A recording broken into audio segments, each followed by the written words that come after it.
পরিচালনা করছেন রফিকুল ইসলাম নজম সদ্য কারামুক্ত। তার পিছনে যারা দাঁড়িয়েছেন তারাও সদ্য কারামুক্ত। মঞ্চের বাম দিকে যারা আছেন দুজন বাম দিকে সবাই কারামুক্ত। একটু আগে আমি মুক্তি দান চাই, আমি সুনির্দিষ্ট নাম বলছি না।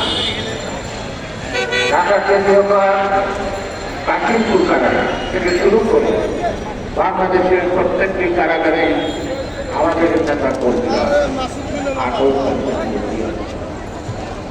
আমার ভাই নেতা তার বিরুদ্ধে যতটুকু একটা সাধারণ কর্মী তার নাম আমি জানি না, তারপর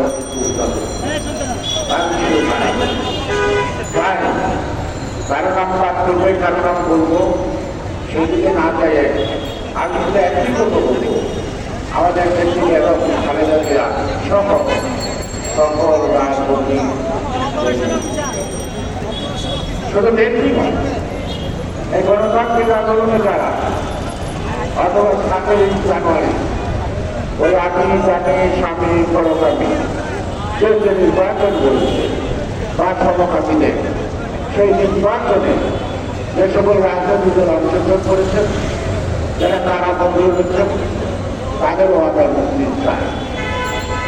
আমাদের অনেক কথা বলার আছে, অনেক কথা বলতে আপনি মনে করতে হবে, কথায় কোনো কাজ হবে, কাজ করতে হলে কিছু করতে হবে, বলাটা কমে আসতে হবে, আসল কাজটা আপনাদের এবং একমাত্র এই দুরাচারী সরকার, এই সরকারকে যদি আপনি ক্ষমতায় বসিয়ে রাখেন, বছরের পর বছর মিটিং করবেন, বছরের পর বছর মিটিং করবেন, লক্ষ লক্ষ লোক হবে কিন্তু ভুল দেখায়, তাই না?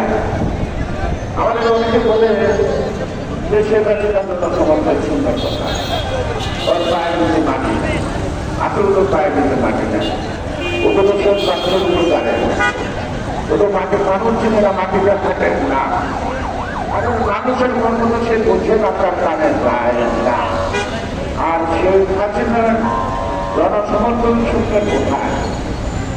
এবারে বলা দরকার নাই, কারণ জনগণের তো তার দরকার নাই, যার যারে দরকার তার দরকার।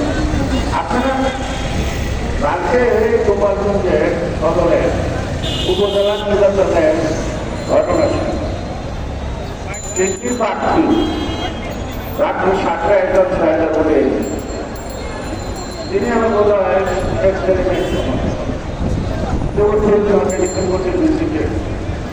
নির্বাচন ভোটে আগে একবার ছাড়া ঘোষণা দেন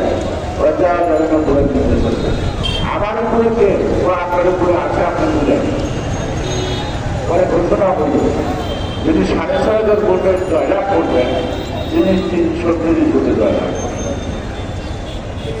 আর 500 ভোটে শেখ রাহানার সমর্থিত যিনি একটা ভোটে দিয়েছিলেন তিনি, তার মানে কি গতকাল যে নির্বাচন হয়েছে, এই নির্বাচনের ভোটারের উপস্থিত যতটুকু 7ই জানুয়ারি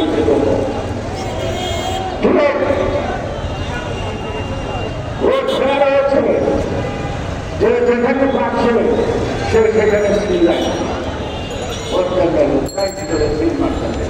মানে কি বাইরে আর ভিতরের সদস্য এটা গতকাল অবস্থা। আপনারা অনেকের কথা বলছেন মুক্তি দিলেন, আরেকটার নাম উচ্চারণ করতে আমার দরকার, তাও বলতে হবে। একটু আগে দেখলাম মোবাইল করতে পারবেন না, কিন্তু বলছে বিরোধী দলের বিপুল কণ্ঠন, হ্যাঁ বিরোধী দল বিপুল কণ্ঠই চলে। বিপুল কণ্ঠটা কার হাতে?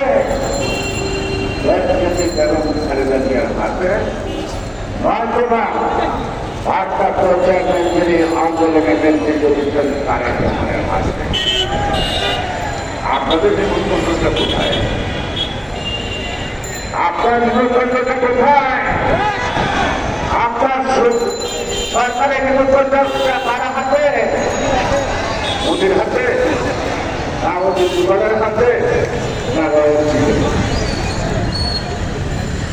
তাদের হিন্দু কন্ট্রির সরকার কিন্তু করতে হয় ওবায়দুল কাদের সাহেব বলছিলেন না সারা বিশ্বের মানুষ যেভাবে গণতন্ত্র বলে ষড়যন্ত্র করতেছিল ভারত যদি আমাদের পাশে না থাকতো এই নির্বাচন আমরা করতে পারতাম না তাহলে